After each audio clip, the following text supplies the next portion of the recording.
So I've been coming to Hollywood Forever for years to come to the Dia de los Muertos celebration.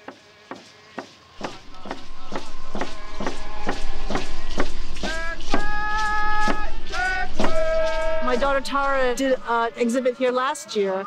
It was such a fantastic experience with her community that she decided to do it with me this year.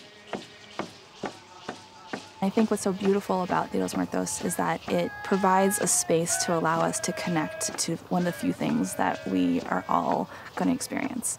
One of them is birth, the other one is death.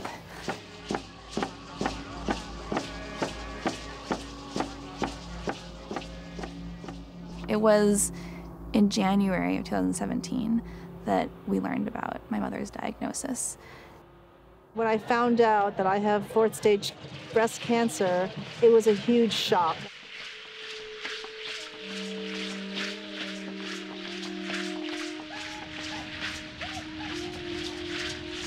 Since discovering my mother's diagnosis of stage 4 cancer, we've been exploring together how to curate her last days to be as full and as bountiful as possible.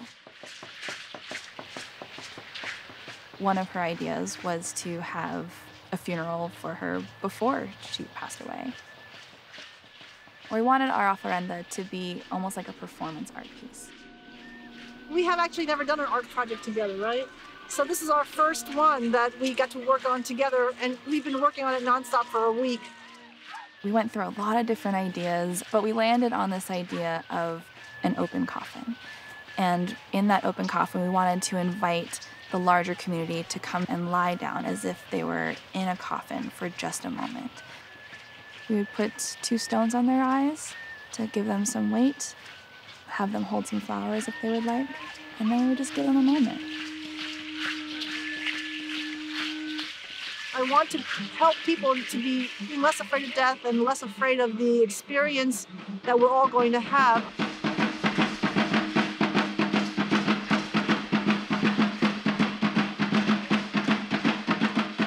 And I believe that we need to be thinking more about our own mortality on a daily basis.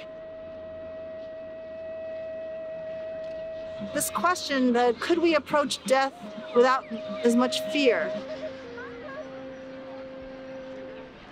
Then it started occurring to me, well, what is a bad death, a good death, and a great death? That became my meditation this year. This experience of my own mortality has radically changed my life, I think for the better. Like, my time with my daughter, I've seen her more this year than the last 10 years, which has made me incredibly happy. I feel blessed, even though I'm suffering, but in the suffering, there's like a lot of joy. Now, how can that be? It's so weird.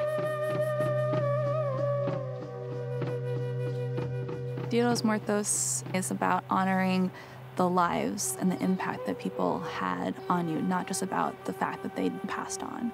So in that vein, we felt it was really powerful to honor my mother, who we know will pass on. We know that she will die eventually, but she's still here right now. And if we become a little bit more familiar with death and a little more comfortable with it, then perhaps we can become a little less fearful about death and a little bit more inspired by death instead.